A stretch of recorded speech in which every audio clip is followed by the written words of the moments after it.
You're good. You're good. Go for it.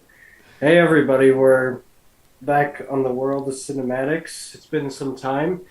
Other than your regular hosts, Robert and Jed, you've got myself, Stefan, we've got Brendan, and we have Aaron as well. Today we've got a nice live stream for you today with some Lord of the Rings quotes, which we'll be going over, as well as an announcement for the upcoming movie that we're all working on together and that I'm directing and writing for this time, that Brendan and Robert are starring in as well. And yeah, I think that's basically it. Shall we get to my exciting announcement first? Yeah. Absolutely, yeah. If I had my Yeah. if I had my soundboard hooked up, I'd put like Yeah. cheering, but I don't have that right now. Perfect. So first and foremost, it's a Viking Night video. The trailer, or teaser, I should say, dropped last week, and that's something Robert and I filmed over the break, the winter break there, and we used certain props. Robert's axe, which is technically not finished. I believe it's still in the shop there, Robert. They're doing some final touches. I'm very excited to show later on. Look nice. Yeah, it's done Yeah, well, but there's nice. some added details and history we're going to give to the handle specifically.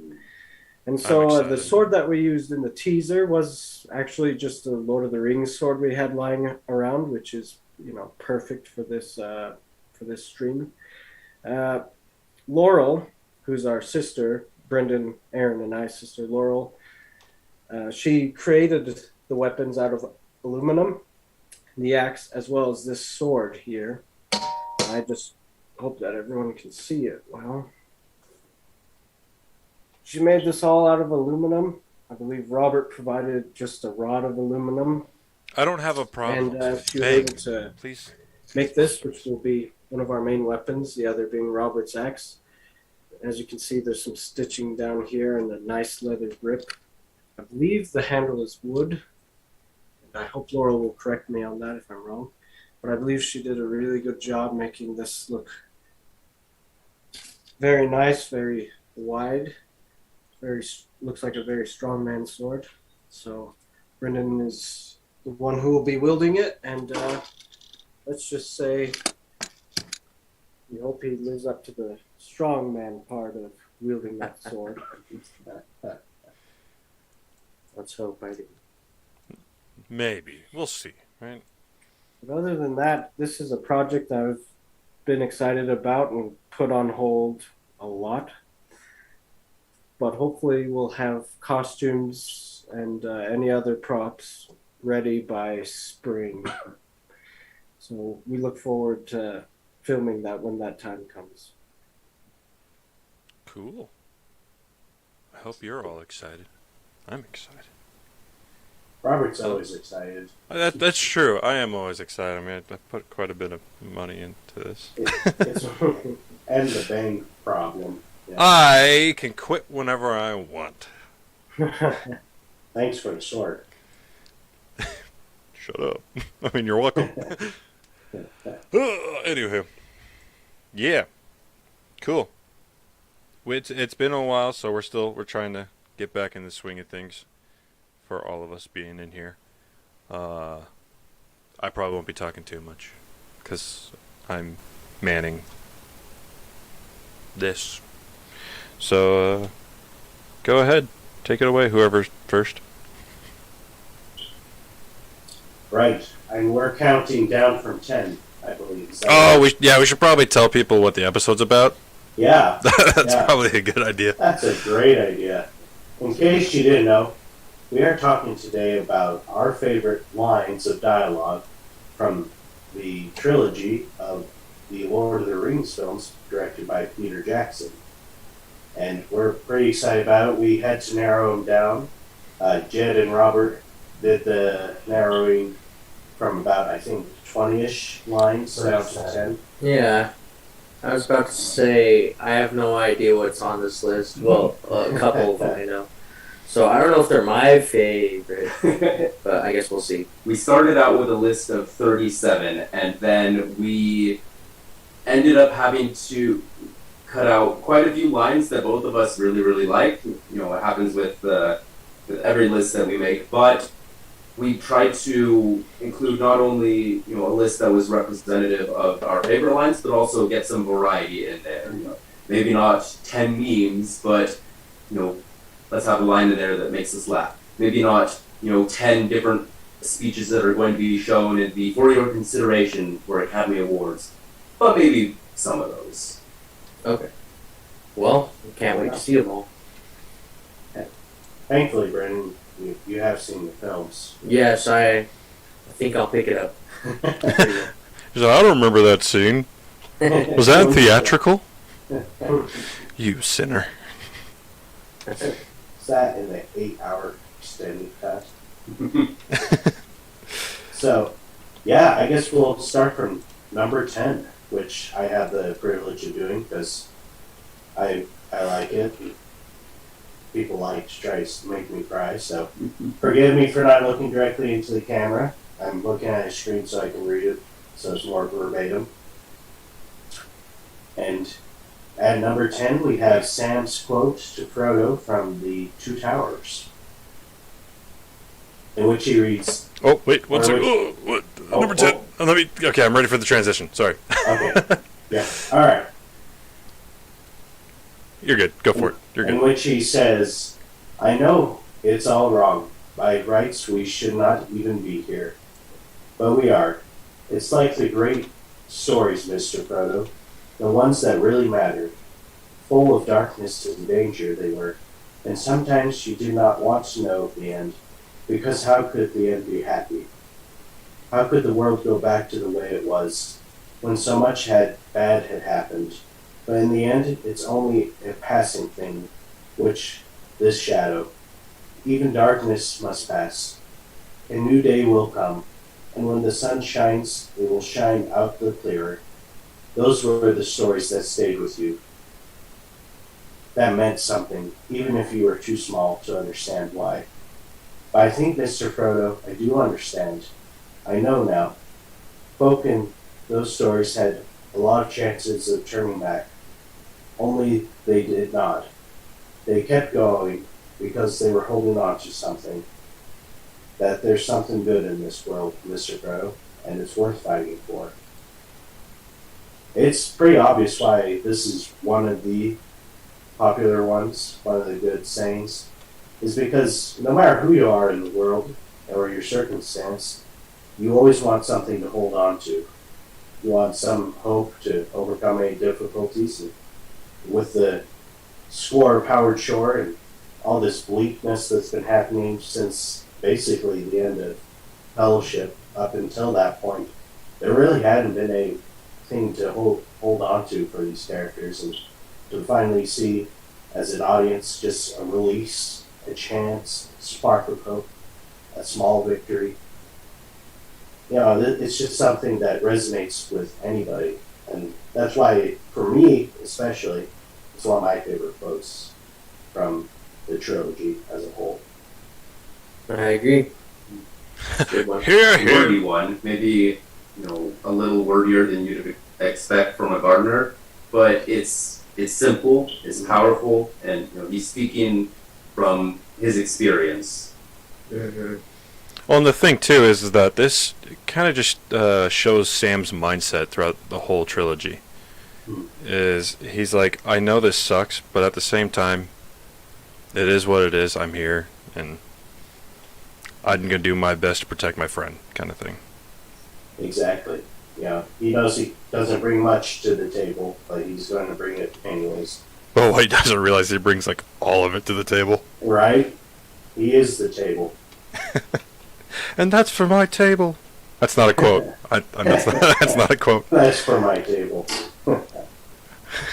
Jed can't hear me, by the way. Got to throw that out there. Yes, yes. He doesn't have headphones in. So if one of us repeats it, that's why. But, Yeah.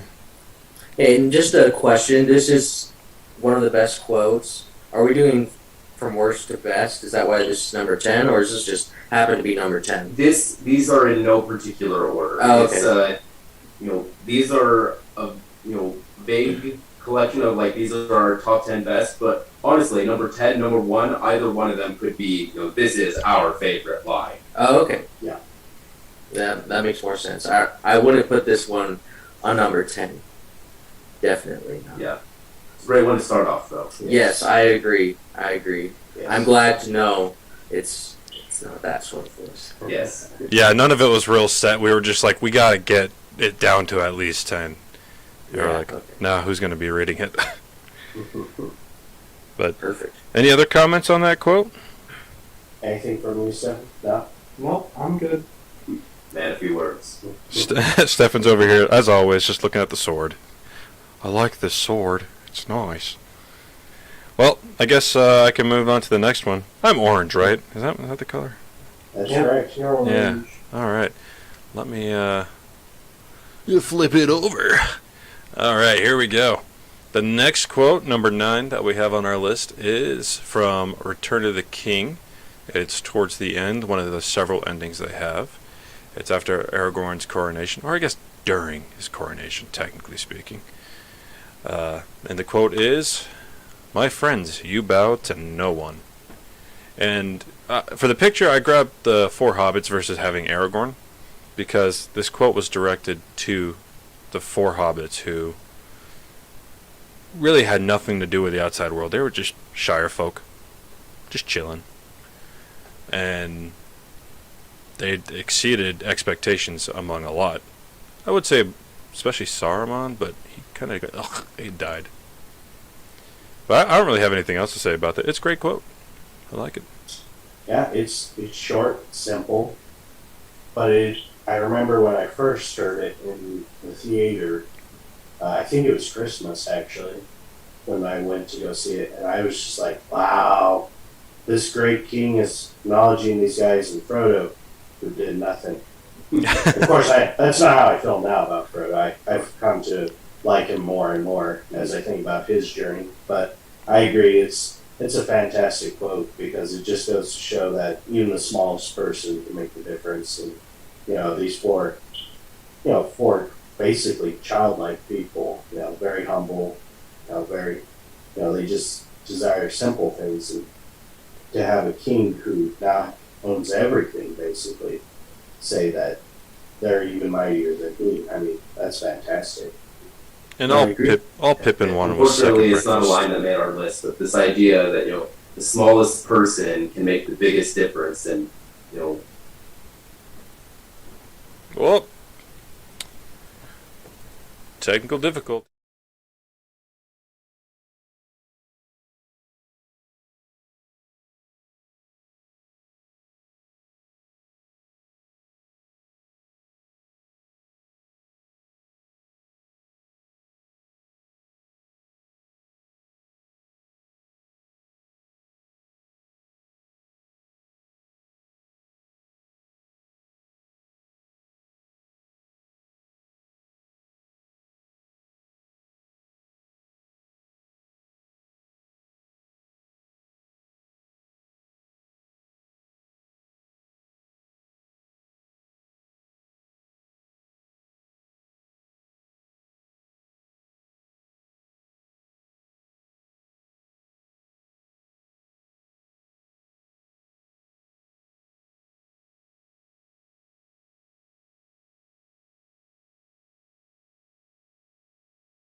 we apologize for that inconvenience, technical difficulties, but we're gonna Hey, we're back. We're Pick back. pick up where we left off. Jed still can't hear me. You just still can't hear you. All right. We left off on 9. We were Aaron. Wait. Yes. No. It was Jed. Jed was saying something about that. Yeah, I was just saying that it's that line about the smallest person can make the largest difference. To see that literally play out, this whole. It's not just that. Oh, they play an important role. Like Mary stabs the Witch King in the back of the gate, but it's Eowyn who takes his head off. Sure, the whole thing was done just to get Frodo to where he needed to go, and even then, all this work to get him where he needed to go, it'd been for nothing if it weren't for his decision, his action to do what he did, and all the effort that everyone put in pales in comparison to what those hobbits did. They vouched no one. Yep. All right. Well, I'll start on number 8.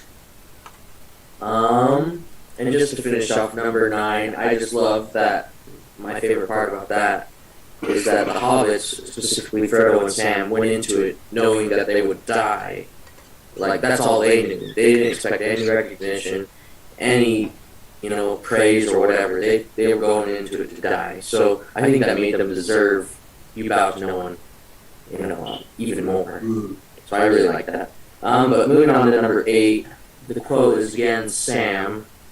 Sam is just one of the best characters in the trilogy, and if you don't know that, you need to watch the trilogy again. It says, he said, when Frodo and Sam are climbing up Mount Doom, and Frodo's having a hard time getting on his feet because the ring's pulling him down, it's getting heavier and heavier the closer they get, and he knows he can't carry this burden for Frodo. And I think this quote hits so hard because it is really relatable to, I think, people on a spiritual level. The quote is, "I can't carry it for you, the ring, but I can carry you." And just that quote on its own, I think, resonates with a lot of people.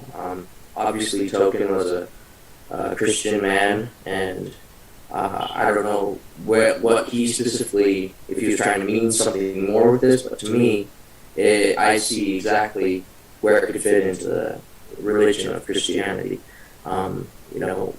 Just the whole having a savior be there for you to carry you along the journey. And know that you are not alone at any point. Sam is just the best friend, best comrade you could possibly have, and I think this quote shows us everything of who he is, in just 10 words or less. So that's what I think. If Gandalf and Aragorn represent Christ, then I think Sam would represent Christendom as a whole, and what the standard is to be. What does it mean to be a Christian? Well, it means to carry others when their burdens are too heavy for them, and to be willing to allow others to help you as well when your burdens are too heavy, and his willingness to give instead of just taking, his surrendering of himself, or in other words, his sins. He surrenders the ring to Frodo, everything about him, and his willingness to, share the burden, share the load, as he says it. I think he represents Christianity and what it means to be a Christian, what it means to believe in Christ. And I think that's why the quote, for me, going off what Brennan was saying, why it's significant to me. Yeah, I don't think there's much more to say. You guys said it all for me, so. To the next one. To the next one. All right, and let's move on. Okay, this is a line that Gimli says that they're about to risk it all, throw all their lives away, just to give Frodo a shot. They don't know how far he is over there. They just know he's over there, and we have to give him a chance to do this. And so, what does Gimli say? Basically, the same thing goes through my head every time I broadcast. I'm like, we're gonna have technical difficulties. but we're going to try. Certainty of that, small chance of success. What are we waiting for? And on the one hand, it's very cavalier, this attitude of, risk, whatever. But it's not because Gimli's reckless because he doesn't care. It's not just because they survived a million to 1 odds before. It's also just because, it's not really about us getting out alive. We have a mission to do, we have a job to do. Let's do it. And we're going to do it the best we can. I like that. Yeah. No, that's perfect. Especially how you compared it to just throwing our videos out into the YouTube algorithm. Small chance of success. Well, let's do it anyways. It's funny. This quote is very much my mindset just in general. I'm like, what are the odds it's actually going to work? Who cares? Yeah, just do it. I'm just going to do it. No, I agree. It's and it's funny, but it's also, like Jed said, it's a very, it's an optimistic point of view, despite, there's no chance you're gonna win, but you might as well try. Why not? You're here. Let's do it. It's a worthy cause. Yeah. That's what should be done. Yeah. There's going to be consequences for everything, but if you're doing things that are not worth your time or unworthy, then it's like, why would I do that? All this risk and all the backlash from that. If you do things that are honorable or worthwhile, in this case, giving Frodo some time, biding time so that he can destroy the ring, it's like, yeah, I'll throw my life away to ensure freedom for the, what's left of the free world. Well, not to mention that just that phrase, small chance of success, he's not saying there's no success at all. There's a small chance. So it's like, yeah, I'll risk it all for that small little bit. Why not? That's true. That's true. He doesn't say there's no hope.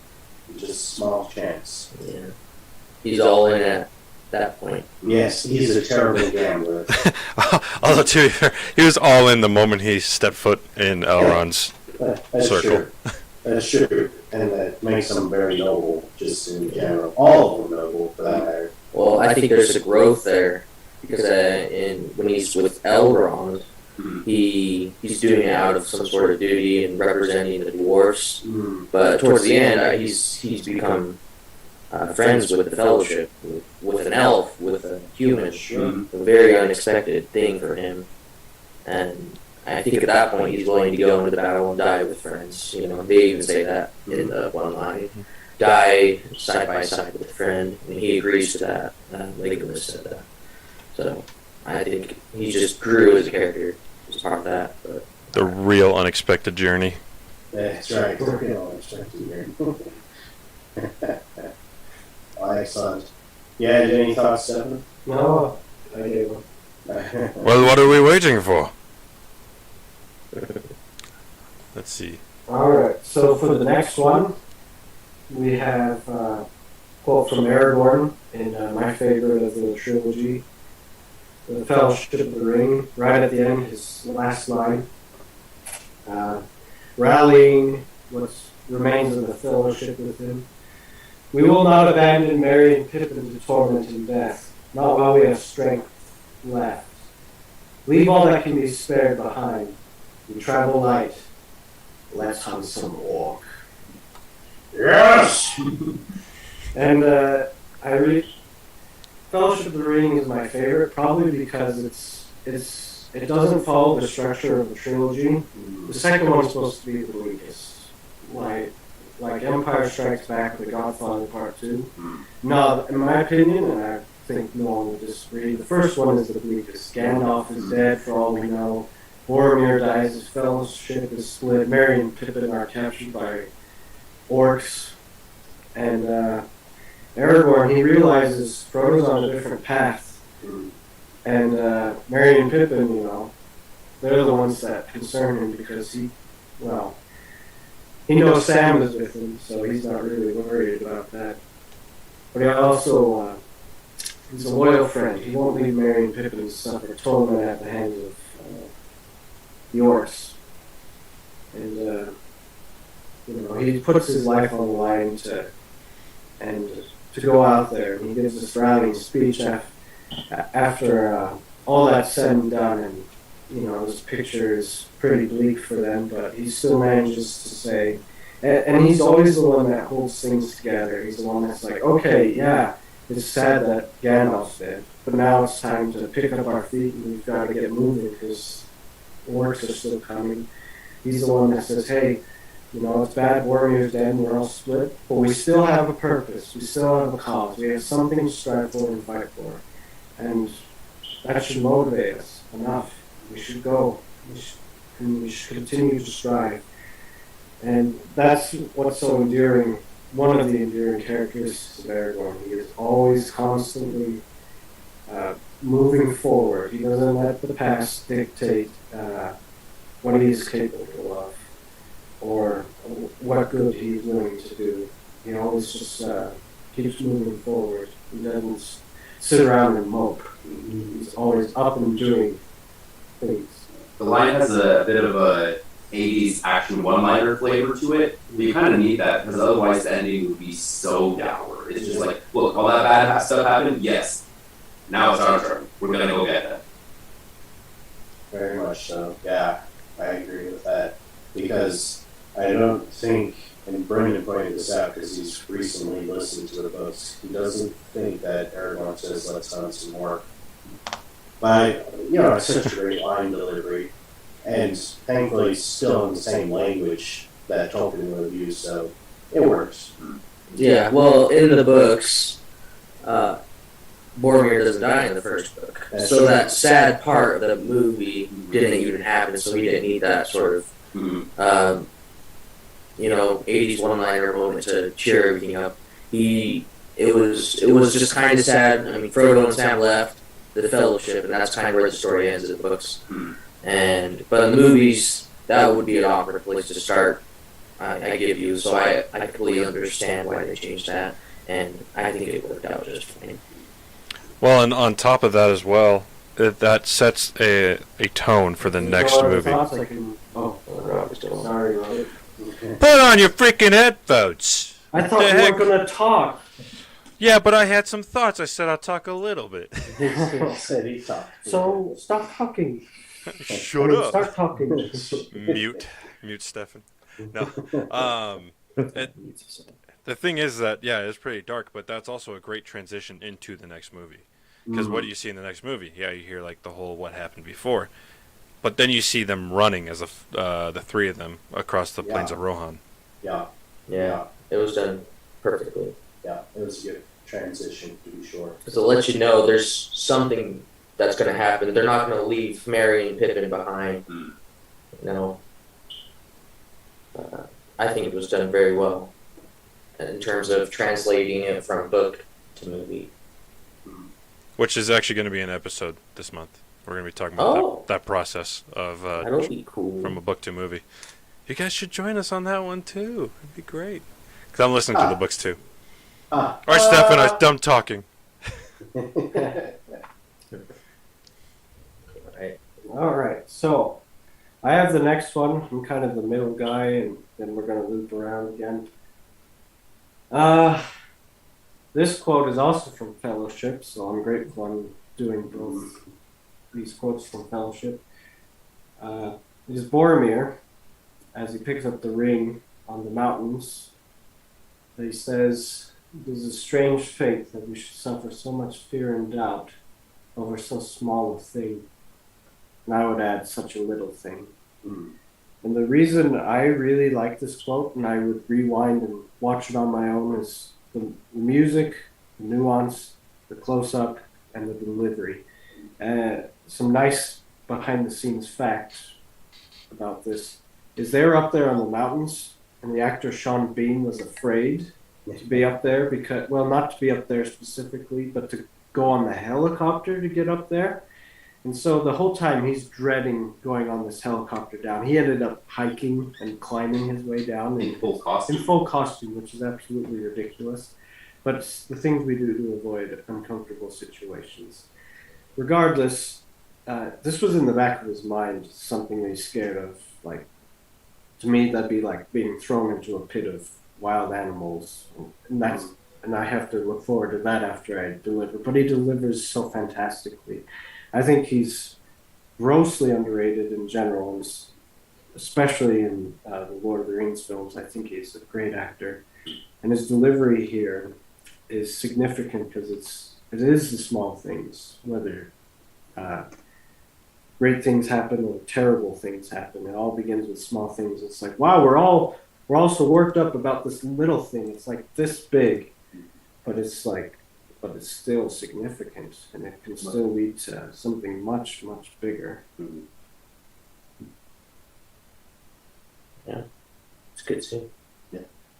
It is, and it's once again, yeah, just going off of the score. Howard Shore just uses such good nuance there. It's just subtle things where it starts to play, but as soon as the quote is over, with Aragorn interrupting, saying Boromir, the music immediately gone, and it's so good because you see that happen earlier with Frodo whenever he's tempted with the ring, but we don't see it too much with a person, just a regular person. I mean, we see Isildur and all that, but there's fire everywhere, and so, it's, an epic scene, but this is something simple, subtle, and you think, oh, is he going to do it? Is he going to take the ring? And, following up, you see Aragorn with his hand on his sword, ready to do whatever it takes to get the ring back. So he says such a small thing, it's almost like the excuse that we give ourselves for any type of argument or fight. We say, oh, it's silly that we're fighting about this last eclair. Ha ha ha ha. Give it to me. Right. It's very relatable because it's the truth. Yeah.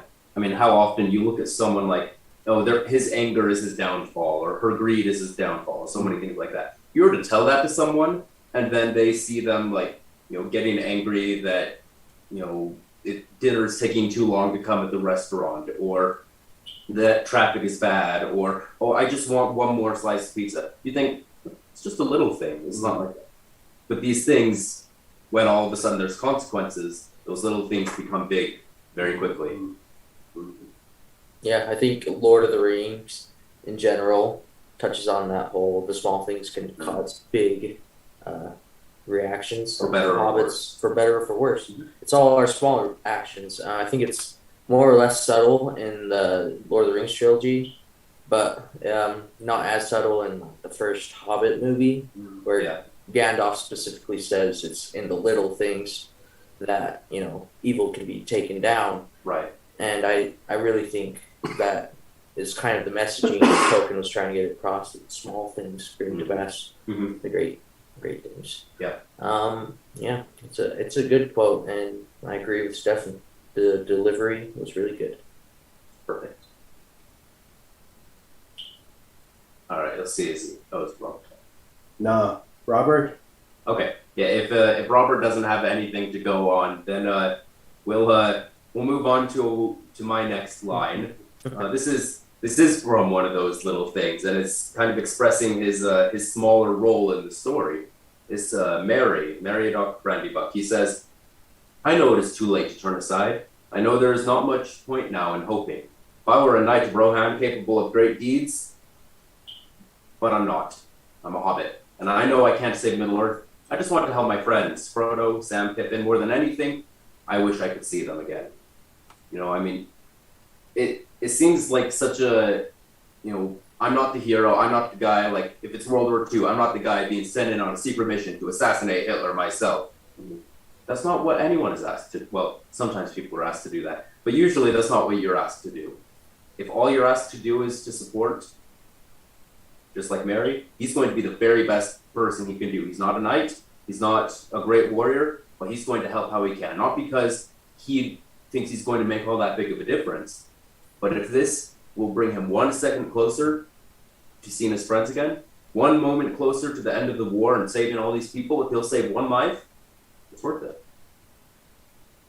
I think it exemplifies what it means to be going through a war, and what it means to be part of part of a side, a part of something. You miss your friends, you miss your family, you miss your home. And he may consider himself insignificant. I'm just a hobbit. It's like, yeah, well, we're all just college students, we're all just entrepreneurs, we're all just gardeners and bachelors and whatever you are. But it turns out that they're the backbone to all of this. And when you get enough people who care and who, they give a crap about something, and you get them all together and they say, hey, I don't like what Sauron's doing. Suddenly, Sauron, he's being opposed. You have enough people, enough little people, literally in the case of a hobbit, get enough little people, the little people who say, no, enough is enough. You can't push us around. You can't treat us this way.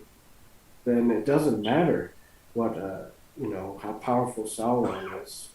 He has opposition, and and you can make all the difference. If enough people care, it's not just you. You're not alone. And, Merry, he's not alone either. I think that makes the difference. I agree. Is there anything else to be said on this one? Oh, I have said my word. I have spoken. All Yeah, right. spoken. Well, I will move on. We are at number 3. So this quote is from Fellowship of the Ring. Sorry, Stefan, I took it. And it's a Gandalf quote. This one's really good. It's when Frodo, I believe, I might be mixing this up. This is when Frodo was talking about he wishes he wasn't burdened with the ring, and he wishes that he was living in a different time, basically, where things were peaceful. He wishes he was in Hobbiton, smoking a pipe, and just being comfortable. But then Gandalf, he says something wise, just as he always does, and what he says is, so do all who live in such times, but that is not for them to decide. All we have to decide is what to do with the time that is given to us. Not just a really good quote, because everyone goes through hard times. Everyone wishes that they were someone else or somewhere else, or just under different circumstances. And everyone can relate to that. But the important thing is not what happens to us, but how we react to that and what we do with what we're given.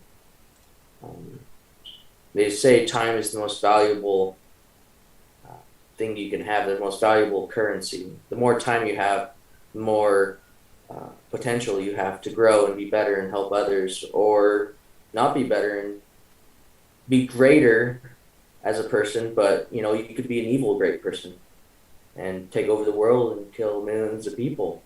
It depends on what you want to be remembered as, or if you want to be remembered as all. I mean, I'm going deep into this. I think this is a deep topic that Gandalf touches on. So I like it. It's cool. I don't know. What are you guys' thoughts on that? Yeah, I think you basically cover it all. It covers a wide variety, like you're saying, and it's the last push for Frodo later in the film before he decides that yes, he has to be the one to do it, and he doesn't want anyone else to suffer. Thankfully, Sam knows better and goes with him. But yeah, I think you really touched it really well. I don't have much else to say about that one. All I would add is just as long as you're breathing, whether the times are good or bad, it's still your time. Mm-hmm.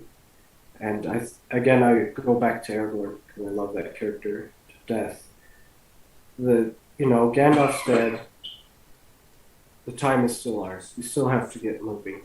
We can still turn a bad situation into something that's worthwhile. As long as you're breathing, the time, it's yours. What you do with it and what you decide and your attitude, it will determine, and this is Star Wars actually now, but your focus determines your destiny. And that's basically what this is saying here as well.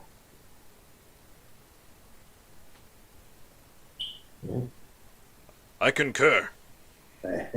Ditto. You know, muy bien. Whatever that means. Just kidding. Yeah, sure. Oh, wait, it's my turn, isn't it? Yes, sir. Yes, it is. I was doing some side stuff. If you didn't notice me reaching over. Well, this is for all you viewers out there. I'm just kidding. Don't take offense. But for real, this is from Bilbo and his 111th birthday. Have you noticed that's how he says it? Yeah. I I thought thought it was With a just- slur. I thought it was so funny. It's my 111th birthday. Maybe I should say the quote like that. But I don't know if I can. It's already a tongue twister. So the reason we picked this quote from Bilbo in his farewell party, as you could say. Hopefully I can get it all in one shot. We will see. But I wonder if I could do it. Should I try it in the voice? In that slur voice? What do you I guys say think? try it. Yeah. Give it a shot? Go for it. All right. I don't know half of you half as well as I should like. And I like less than half of you half as well as you deserve. Oh. Not bad. Thank Well you. done. Bravo. Thank you. Yeah, Jed's over here. You Good did job. wonderful. He did great. It sounded perfect. All I saw was your mouth move, and you look like a. I can't say that on YouTube. We don't want to get kicked out that soon. We picked this quote out of the 37 list because we thought it was hilarious because it is a mind screw up, is the term I will use. Yeah. It messes with your mind, like, and even in the movie, I think they do a good job because everyone's sitting there like, what? What? What's that? What's that mean? What's that even? I don't know. And they're like sitting there trying to do math in their drunk brains. Half is not a quarter. It's. I blame the Baggins. They're weird. Or in the book they say they're queer folk. As don't take me down, YouTube. Look it up. Jed, what? I want to hear your thoughts on this because your brain could probably calculate what in the world thoughts. he was saying. It's a clever way for him to say I'm much cleverer than all of you without you fully understanding it. Everyone there is kind of thinking, did he just call us stupid? I don't know. Okay. It's because he's not calling them stupid.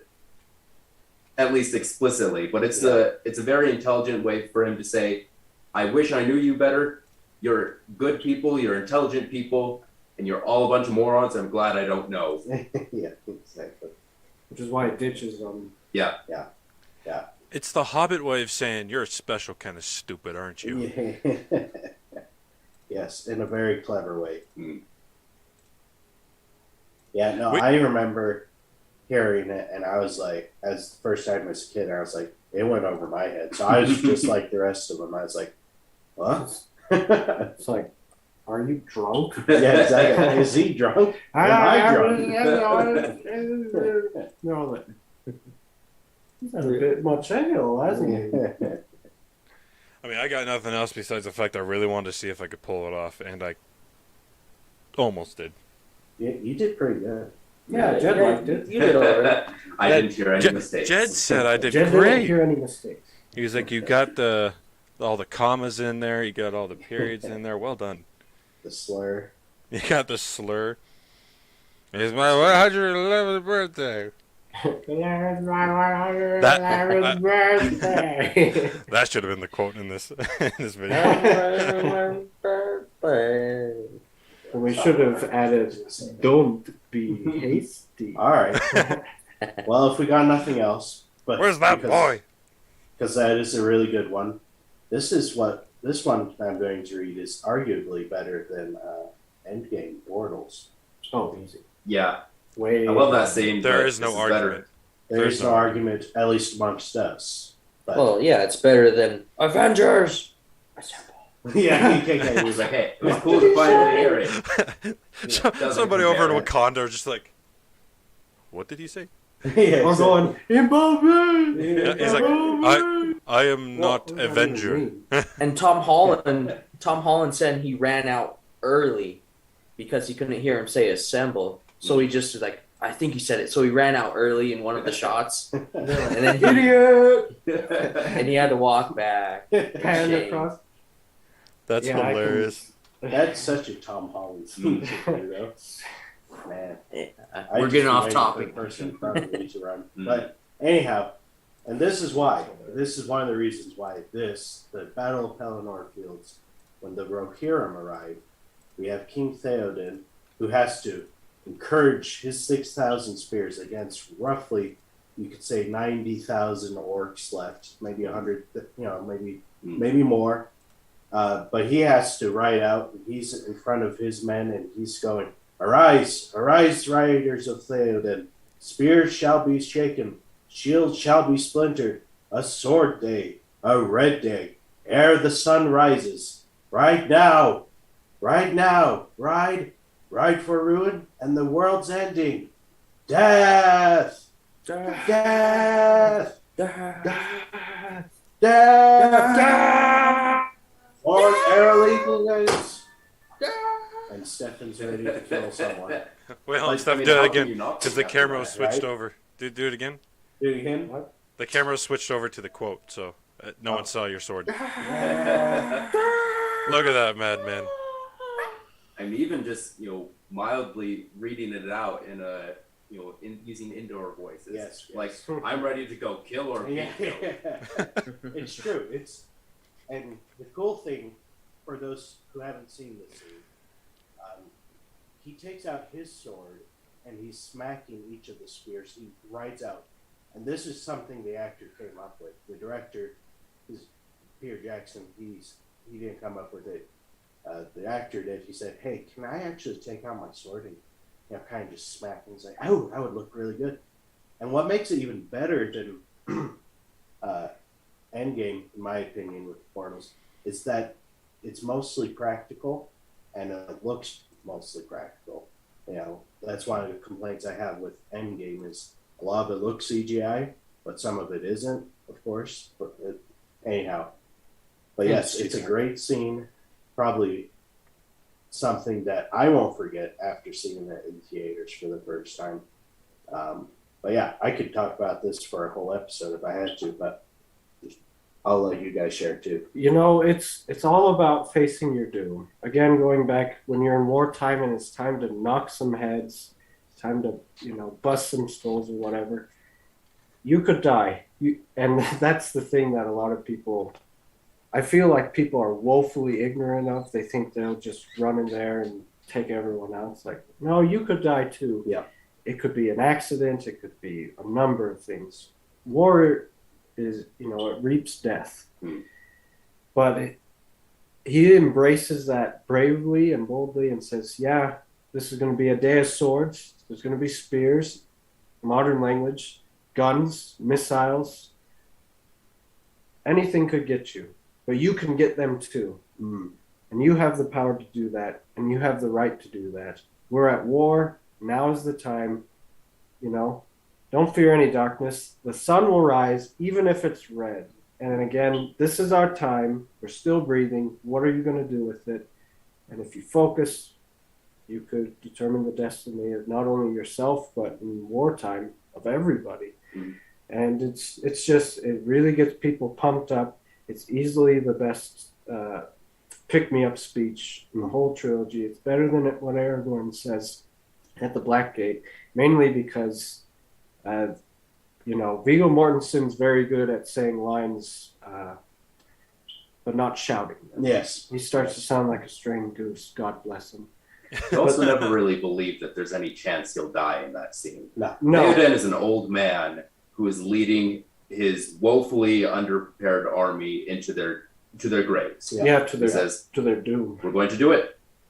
Yeah, and that's something I want to get back to is in Avengers Endgame, after you've resurrected your whole army, like, you'll be lucky if one or two people you actually care about die. Yeah. Which happened. Which happened?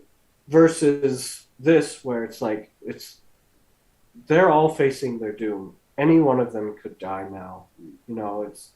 There are no resurrections here. And that's something a lot of people criticize superhero films is there's no real death, and I think there's some truth to that. We'll see.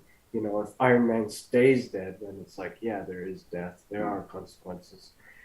But there are consequences that will never be reversed in Lord of the Rings and even The Hobbit. People, they face their doom. And whether you're a coward or not depends on whether you go forward or not, or whether you flee.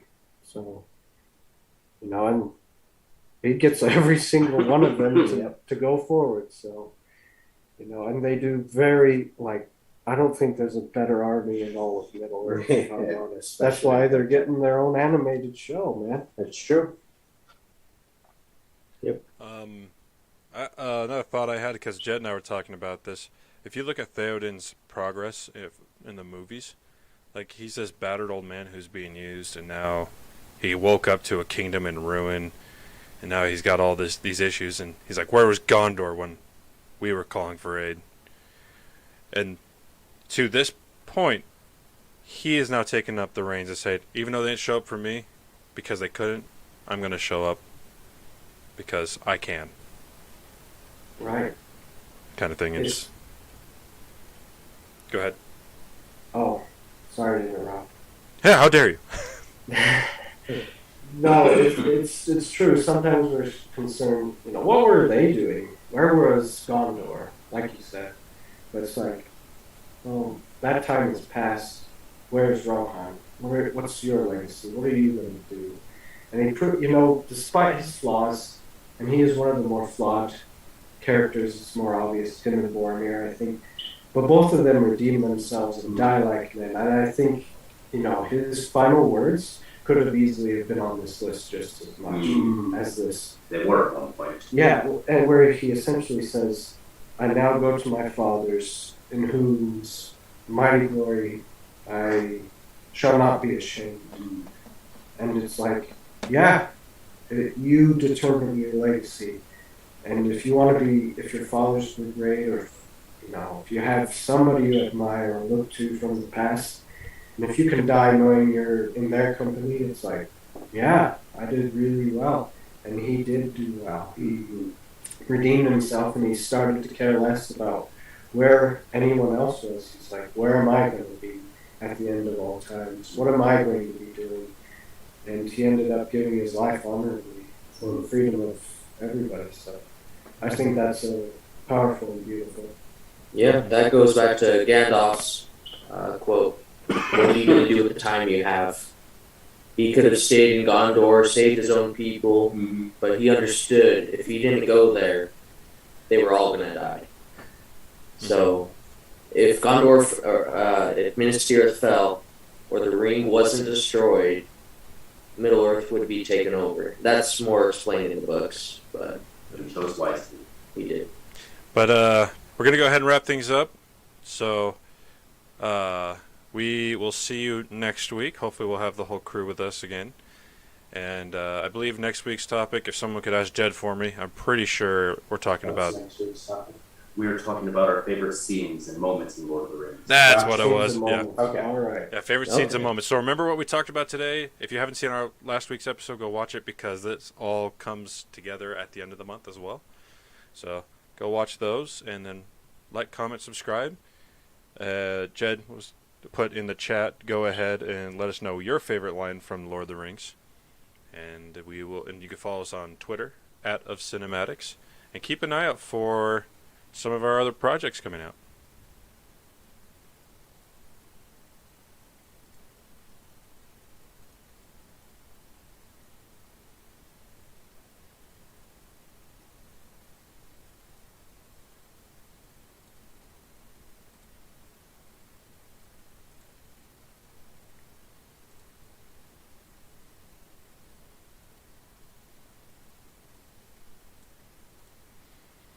Sorry about that.